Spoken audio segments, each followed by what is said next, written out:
the past, rest and rotation has always been a subject of some controversy, and the old school cricket people have not enjoyed the idea of rest and rotation. It didn't happen in Fred Truman's day, and it's never happened really on a regular basis in English sport and in cricket. And it's a subject that has now, as I said, been taken to a different level, hasn't it, Gareth Batty? And Jared Kimber's also part of this conversation because of the pandemic and because of life in the bubble and biosecure environments. And it's I wonder whether we should actually hear from Ed Smith first. Let's actually do that, because Johnny Bairstow, Mark Wood and Sam Curran have all been rested for the first 2 test matches, so they're not in India, and they are key members of, multi-format, but they are key members of the test squad. Josh Buttler returns home to England after this test match. He's had a very good test match. So Ed Smith says that the pandemic has presented an opportunity for the ECB to reassess how they look after the players, as I said, mentally and physically. It's a massively long year. Let's hear what he said. We need to almost reconsider how we frame the concept of rest. What we're really thinking about here is not necessarily only the question of time in cricket and time out of cricket, but also what the circumstances of a player's life are when they're playing. And I mentioned at the beginning that COVID protocols, which determine how a player can live his life, vary enormously, not only between competitions and between tours, but also within competitions. So really what we're looking at is we're trying to work out how draining and how debilitating the circumstances are for that individual player. Is his family able to be with him if he's got kids and a family life? If so, is that environment actually maybe quite healthy and helping for his immediate cricketing challenges? And it's just that awareness of whether players are feeling really depleted by the experience they're having, or whether in some cases they're actually feeling, very comfortable and they're traveling well. I think they're the kinds of conversations which are going to be very important in terms of England's performance, and those trusting relationships between players and management, players and selectors, and also the well-being of medics, so that we're able to make the most informed decisions. In terms of what cricket's going to be like in England next summer, I don't know the answer to that. But I do know that we as a selection group, myself, James Taylor and Chris Silverwood, we want to do everything we can to know the most amount about how players are and to do the best thing for them and for England cricket. And that's going to be a big part of our job in this next cycle. That's England national selector Ed Smith talking about the policy of rest and rotation. One thing is for certain, gentlemen, is that we are all thinking about things in a different way, thinking about things in ways that we haven't done before. Yeah, I think even before the pandemic, we were seeing that the duty of care towards players was being considered far more than it had done in previous years. The world is changing, times are changing, everything is evolving, and I think, from speaking to, I can only say for players I've spoken to, I'm not going to name their names, but if they're in the IPL and then touring with England, they can be, potentially some of these guys could be in India for the best part of 5 months. I mean, that is a huge amount of time away from your inner sanctum of your home, your family, your loved ones.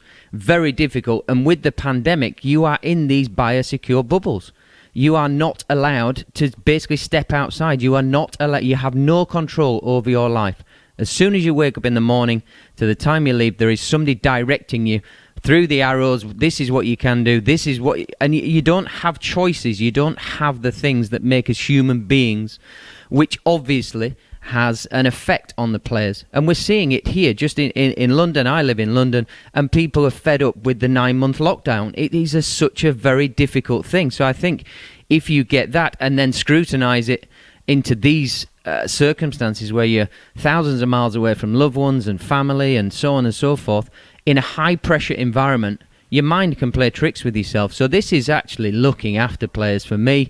There's an element of rest and rotation for body, but I actually think it's a positive thing, and it's here to stay. So the old guard who don't like it and grumpy about it and sort of go on about it. Well, you had your time then. This is the time now. This is their time, and this is right for now. And that is the only way we can look at this. You both have young families, both of you. Jared, you were initially quite strongly against professional sport returning while the pandemic was raging. You must be, I guess, empathetic, if not sympathetic. Yeah, it's a very tough environment, I think, for anyone. I mean, I think there was one year Jimmy Anderson was away from home 250 days of the year before the pandemic. So it's not like these are particularly new things. But when we were in Sri Lanka, when we were in South Africa with the team, we happened to be in the same hotel and their families came out. That's the one difference that you could have done before the pandemic, isn't it? You could fly your family out for a week, a couple of weeks in those sorts of situations. Now they're having to travel, very much within the, you're sort of double bubbled in a way. You're forced to be in a bubble away from your normal support bubble, if it is. So it is very tough. I would say this though. I think England cricket wanted to do this kind of rotation policy before this. I think it's something that they have already shown. They've talked about the platoon of fast bowlers. I think they've done a similar thing with their opening batsmen. Keaton Jennings coming back in at times when they're playing in Asia. So I think they're taking this as an opportunity, and I don't mean that in a callous way, but I think they're taking it as an opportunity to see if this works as a theory of rotating players. But yeah, it's tough for everyone at the moment, isn't it? And look at you, you're in a bubble a long way from home right at the moment, Manus. Yeah, I'd never done isolation before. I did my 10 days when I arrived here, and I wrote that I was talking to the fridge after 8 days. Yeah, you're not a man who should ever be left on his own. Well, fortunately, we've got Zoom and the like. I was speaking to people, but just not face to face. It was that interaction. On a different. I mean, we're talking about rotation now, but what about rest? Because this is a different subject. Stuart Broad and Jimmy Anderson are both in India. Stuart Broad's been sitting in his whites carrying drinks. So that's a different story. That's rest, as I say. Well, many England fans will say they were our two best bowlers in Sri Lanka. Why couldn't we at least have played them in the first test of the series? I think the first point is the Anderson-Broad situation is very different to the rest of this. This has been a thing where... And for me, I think it's a real positive if we can extend their careers by managing their workloads, by managing how much cricket they play back to back, because that is the issue here. It's the wear and tear of back to back cricket, not the amount over a year. If you have rest and recovery in between, medical science has gone through the roof in the last few years, and you can keep people on the park. We saw Brady winning the NFL at an age of 43 and said he wants to play to 45. So there is absolutely no reason we cannot keep Broad and Anderson around this group for another 2 or 3 years. Now, the add-on effect that will have on the rest of the players in this group is only a positive. If they both finish now, you have a huge gap that you cannot fill. I don't care how good some of the young talent is. The experiences, the things that they bring to this group, you cannot replace. You can only maybe just fill in with a little bit of sand, but you're going to have a pretty big void. So I think it's really smart. As long as they're buying into it and they're comfortable with it, that is a really good thing. And the flip side of it is, and I know people are going to, and we'll probably talk about it now, Butler going home tomorrow. Well, it's the bigger picture again. It would have been 3 test matches in that month, 2 in Sri Lanka and then 1 here, and then he goes back home to see his young family. Before then he comes back out and he'll probably be involved in the white ball stuff. I'm not too sure about, but I assume so. And then he's got IPL. IPL is part of the international calendar now. You can't say to these lads you can't have that £1 million for going out and playing there. We've made that and sort of changed schedules so that this happens now. That is part of it. So you have to make that in your thought process moving forward for these lads.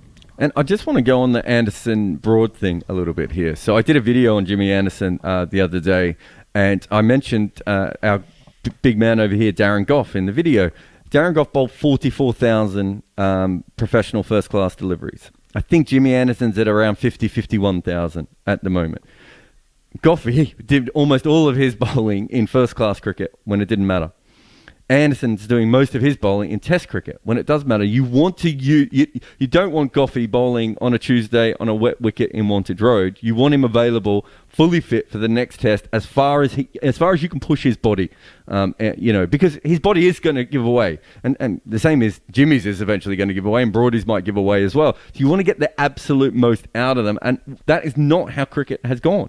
We talk about that, guys like Courtney Walsh. How many other thousands of bowlers out there by the time they're 28, 29 just are no longer test level bowlers anymore because their bodies give way and we don't prepare them. If we're in a situation now where we're thinking about those sorts of things, we should be able to get more out of talented players rather than, as Bat said, other than having to fill in with a bag of sand. But that is why we brought in central contracts. So these guys are managed now. They are monitored. There'll be algorithms about their bodies and how they're going to go about it. There's a real scientific as well as a human approach to this, where they will be spoken to face to face. Central contracts have been the making of fast bowlers. Just want to go to the analogy of Premiership football clubs, for example. They have squads of 25, and I would be offended if anybody, well, not personally, but if I was an England player, I would be offended if anybody said this is our best 11. This is our best 11, and we're compromising it by resting and rotating. And I mean, England. Who's to say that England are going to be a worse team if Ben Foakes comes in and keeps wicket for the next 3 Test matches? So, we have a kind of franchise. We're heading towards in international cricket a kind of franchise concept where we have squads of 23. 24 players, and it doesn't matter if you scored a hat-trick in the last game. It's we're resting you for the next one.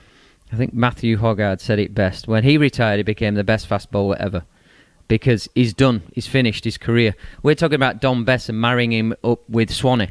Swanee would have had days like Dom Bess has had where it's maybe not quite as good and so on and so forth. You can only really make your final judgments at the end of somebody's career. So allow them that process. Allow them to get the 260 wickets or whatever it was that Swanee got.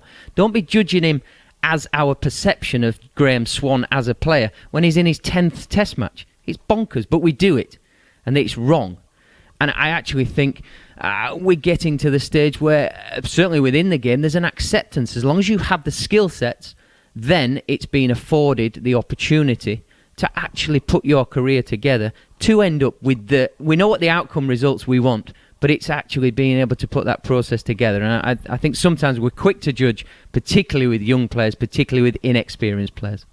Well, I think that there's a fundamental thing within cricket, which is that the 11 is the most important thing. And I think you talked about the franchise thing. And I think part of that comes from international sport. If you're Manchester City, you've got, let's say, 2 or 3 gun strikers on your list. But you also have probably 2 or 3 other developing strikers that you think will eventually be at that level or are very capable backups. That's not how international sports works.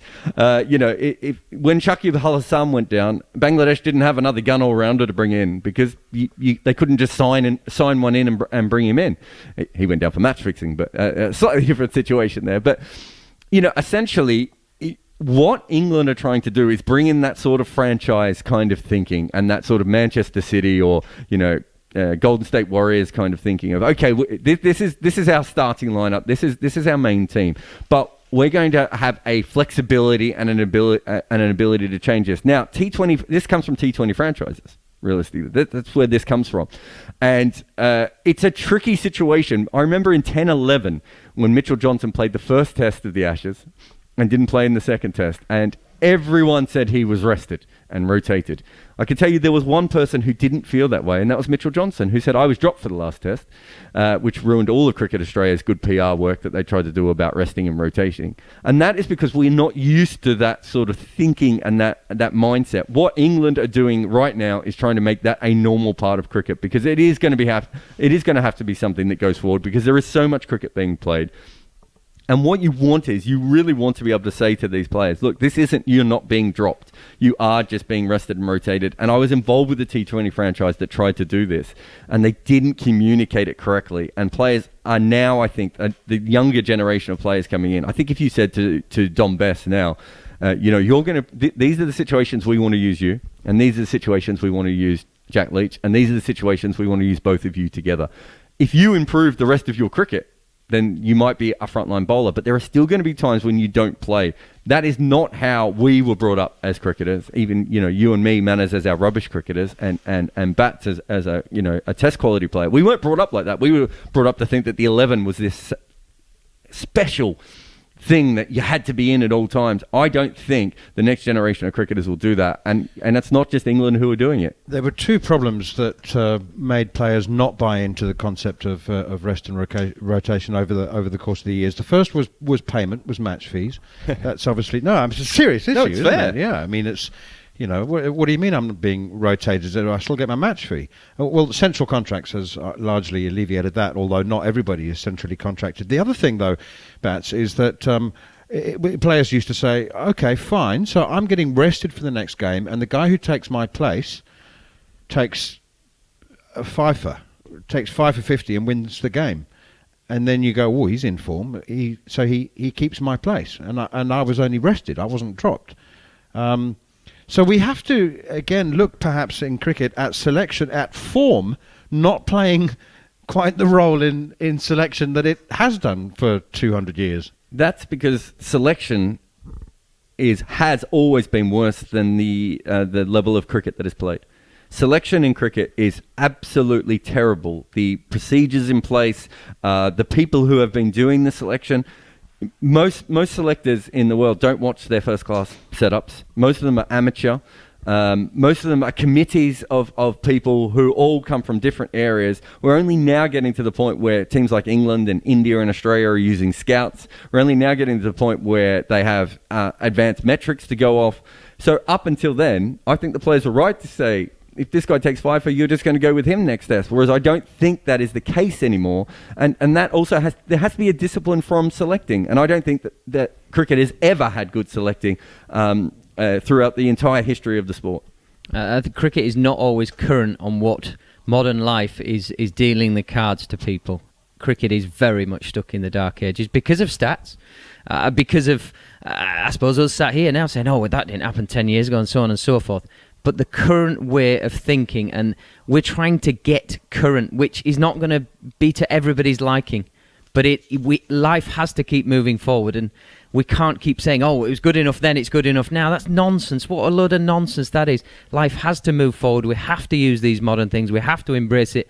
Ultimately, it comes down to good communication for players to keep them happy. The best managers now are almost like parents to their players, and Klopp's been saying it for 2 or 3 years. He can't be your best friend, but he can be a blooming good father to his players and do the right thing for people. And if we do the right thing by people, we will get it back tenfold in performance. There's two really good stories here for you, Manners, about how bad selecting has been in cricket. One, Basil D'Oliveira. I talked about this, I think, on air the other day. Basil D'Oliveira's story. When you go back, it should be cut and dry that he was dropped because they were worried about going to South Africa with a player who wasn't white from South Africa. But when you look at that summer, England used 19 players that summer. They had no idea about selection. Ken Higgs was averaging 21 with the ball and was dropped because he had one bad test and never played again. They had absolutely no idea what they were doing with selection at that stage. But my other story is from much more recently. Merv Hughes was one of the Australian selectors, and sadly not even one of the worst Australian selectors of recent times. Mark Wall was even worse. But Merv Hughes, when they said to him, how have you been thinking Australia's been going in this tour? And he said, well, I haven't been watching it. I can't afford Foxtel. I can't afford their pay TV subscription, so I can't watch Australia when they tour.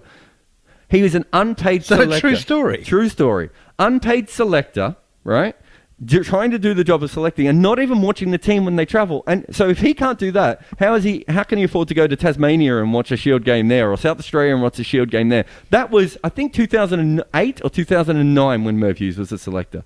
It is dreadful how professional cricket is now compared to where it was, and the selecting is still far behind. That is one of the things that England is trying to fix. And look, I don't agree with everything that they're trying to do, but they're certainly trying to take it in the right direction. I think one of the amusing things is when selectors phone up the coaches of the various teams around the country, wherever they are, and say, "I see your young lad took 5. How's he going?"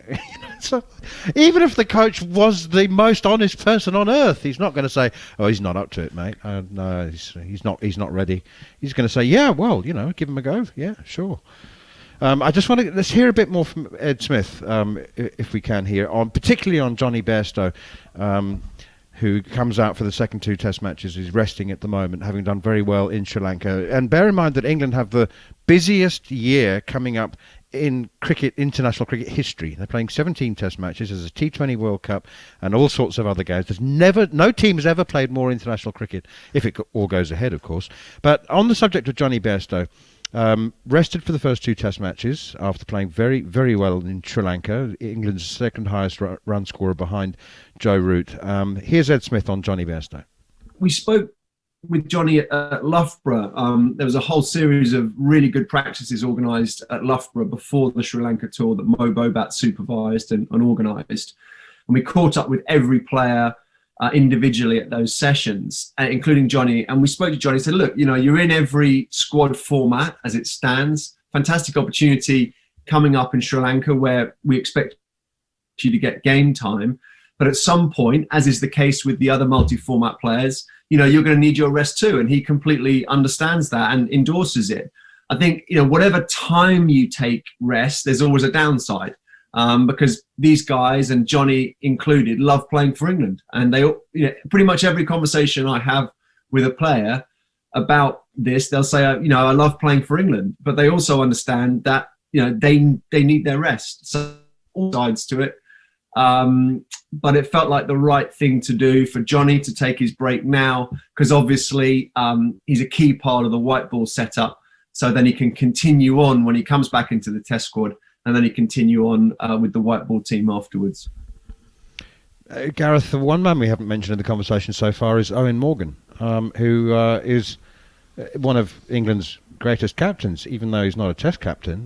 We've never said that before. But he will be having a significant input, I would imagine, into who he wants in the T20 series in India, because that's where the T20 World Cup takes place at the end of the year. Yeah, the best captain, because the outcome is what you judged on, and he's taken a bunch of lads over a 4-year period and got the World Cup at the end of it. So you have to be listening to this man. You have to be taking heed of what he's after and trying to accommodate that wherever possible, because he has a pedigree of producing and accumulating a bunch of players and getting the best out of them to win a trophy. And obviously we want to win that trophy. So within that, you've got to look at the whole calendar, and you marry up and say, right, exactly what Ed Smith said there. This is an opportunity to rest this guy and almost freshen up so that actually he's in a better place. Ultimately, we're talking about being, as individuals and players, being in their best possible place to play the best possible cricket for England, and England as a whole being in a better place. That's ultimately what we're talking about. And the modern world suggests that we need to take this bit of time out. We need to rest and recuperate. By the way, everybody thinks that these lads come home and then just sit on a couch and eat crisps, and they don't. I was in at the Oval yesterday after we finished here. I promise you, the lads work their socks off. I saw Sammy. He's in there working his socks off. It's not like the old school of go and get fat for a few months and then go and bowl in the nets and get your fitness up. These lads are constantly being evolved, their bodies and getting fit and all this.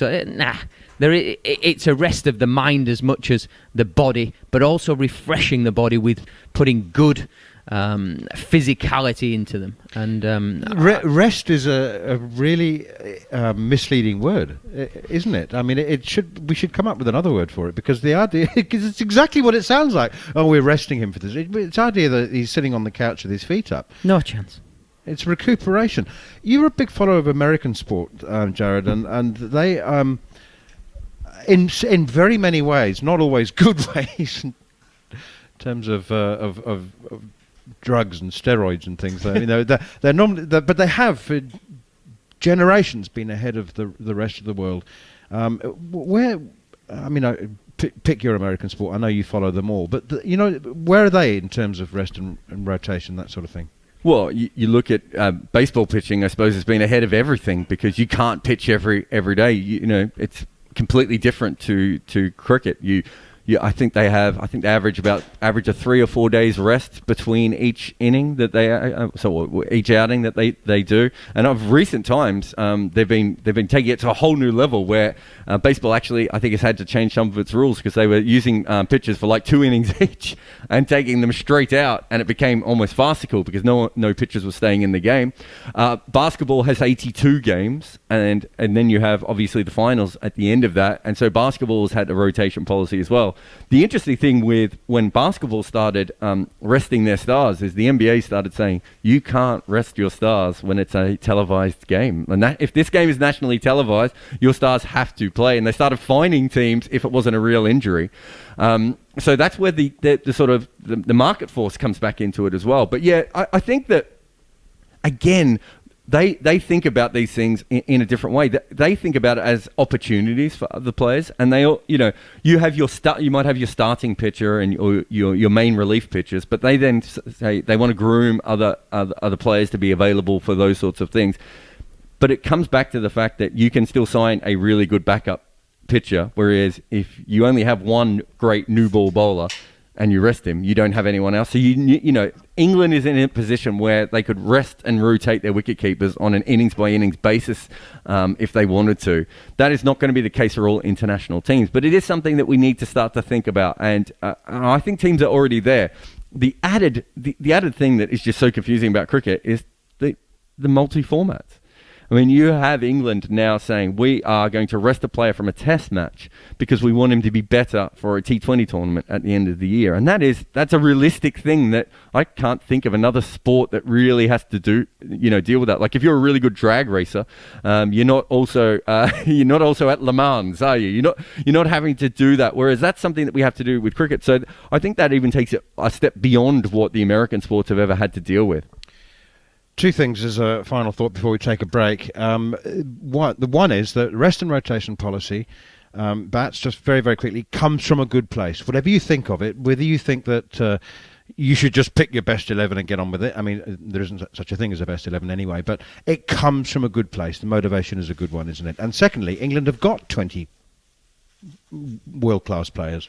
Yeah, I think you're picking the people with the right skill sets for the right environment against the opposition. So sometimes we do talk about, if somebody's record is not very good at a ground, leave them out of that game and play somebody else who's got a good record. It might get to that sort of situation. So you don't play the 5 test matches because the game in the middle, you're not very good at, say, Trent Bridge. So you might miss that game. It might get to that at some point.